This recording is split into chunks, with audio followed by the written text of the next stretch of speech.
Welcome to the Deep Dive. Today we're diving into something I think a lot of you have wondered about. Can watching movies actually help you get, really good at English? Mm, We're going to pull out the key stuff, the really valuable bits on how you can turn watching films into, proper learning time. absolutely.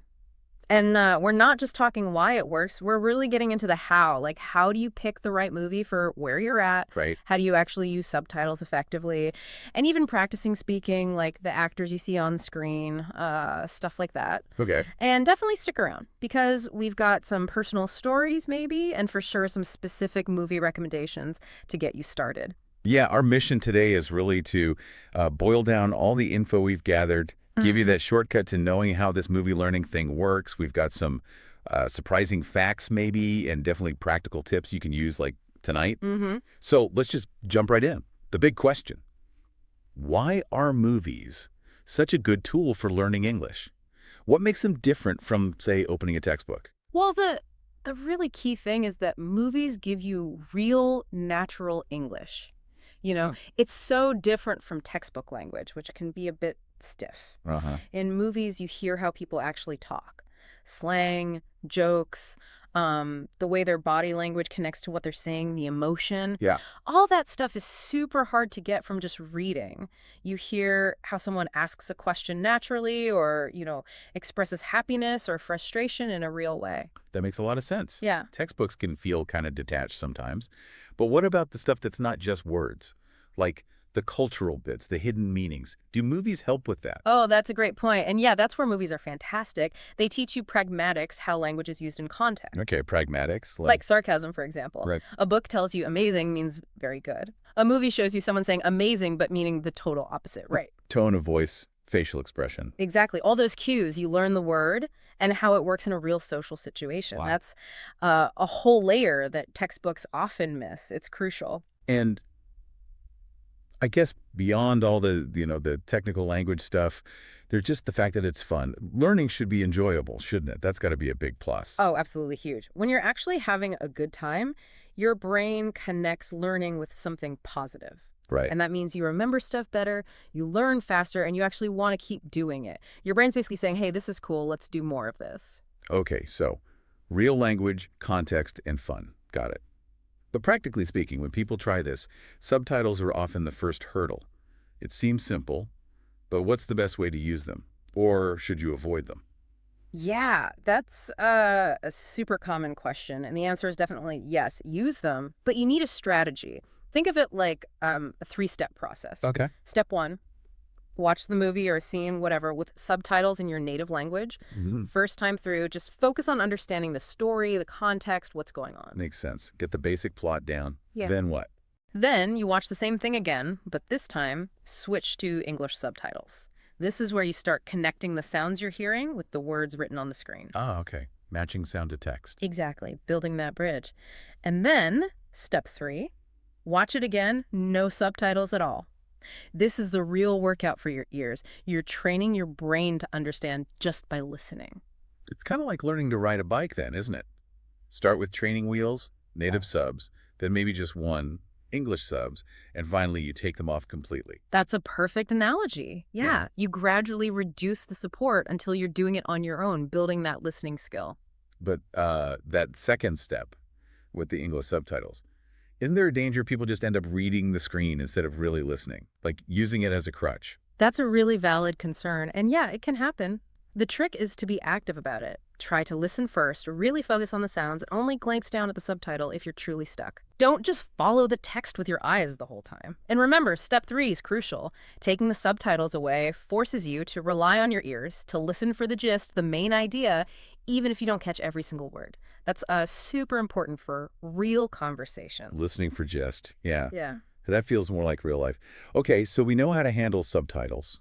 Now, what about picking the movie itself? There are thousands out there. How does someone choose the right one for their level? Beginners especially. Good question. For beginners, I usually suggest starting with things like cartoons, animated films, maybe family movies, or simple romantic comedies. Why those specifically? Well, the language tends to be clearer, maybe a bit slower, and often simpler. Think about Disney movies, right? Frozen, The Lion King, Finding Nemo. They're kind of perfect. Mm-hmm. Simple sentences, key words or phrases get repeated, and the stories are usually pretty easy to follow visually. That helps a lot when you're starting out. I can totally see that. The repetition in kids' movies must be great. And animation itself, does that help? Compared to live action? Yeah, it often does. Animated characters tend to have, exaggerated facial expressions and body language. Ah, Those visual cues give you extra clues about the meaning and the emotion, so you're not relying only on the words you hear. okay, so animation is good for beginners. What about intermediate learners? People who've got the basics down. For them, yeah, you can definitely step it up. Sitcoms are great, like Friends maybe, or something like The Good Place, or simple dramas. Why sitcoms? They have more realistic conversations, the kind of back and forth you hear in everyday life. It helps you get a feel for natural dialogue flow. But, and this is important, a word of caution. Be a bit careful with really fast-paced stuff, like action movies or heavy science fiction. Why is that? Too much jargon. Yeah, the dialogue can be super fast and often full of specialized words. Honestly, I remember trying to watch Interstellar. Even as a fluent speaker, I was like, what did they just say? Yeah, I can imagine. So it's totally okay, especially with those genres, if you don't catch every single word. Don't beat yourself up about it. That's really good advice. Don't aim for perfection. So, okay, you've picked your movie, you know your subtitle strategy, but just watching isn't quite enough, is it? Yeah. We need to be active.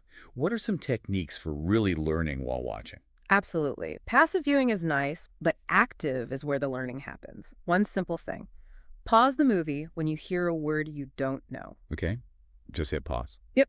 Don't just let it fly by. Write it down, look it up quickly, and crucially, try saying it out loud a few times. Get your mouth used to making the sound. Simple, but effective for vocab. Nice. I've also heard about something called shadowing. What's that about? Shadowing. Yeah, that's a fantastic technique, especially for pronunciation and fluency. How does it work? You basically listen to a sentence or a short phrase, pause the movie, and then you immediately repeat it. Try to copy the actor's tone, their rhythm, the intonation. Exactly. Like being their echo. Precisely. You're mimicking the natural flow. It trains your mouth and your ear at the same time. Great for speaking, listening, and pronunciation all at once. And another really good one, maybe a bit more intense but fun, pick a short scene, like maybe just a minute or two long. Watch it over and over. Right, until you know it. Yeah, maybe even try to memorize the lines. And then act it out. Pretend you're the character in the movie. Say the lines with the same feeling. Huh.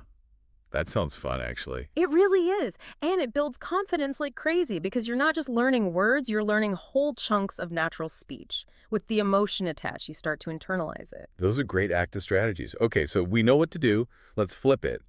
What should people avoid?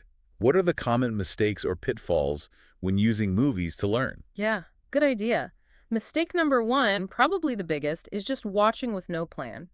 Putting on a movie just for fun. Well, we said fun was important. It is. But if you only watch passively, without doing any of the active stuff, pausing, repeating, writing things down, reviewing later, you won't get the full learning benefit. You might enjoy it, which is great, but your English might not improve much. Right.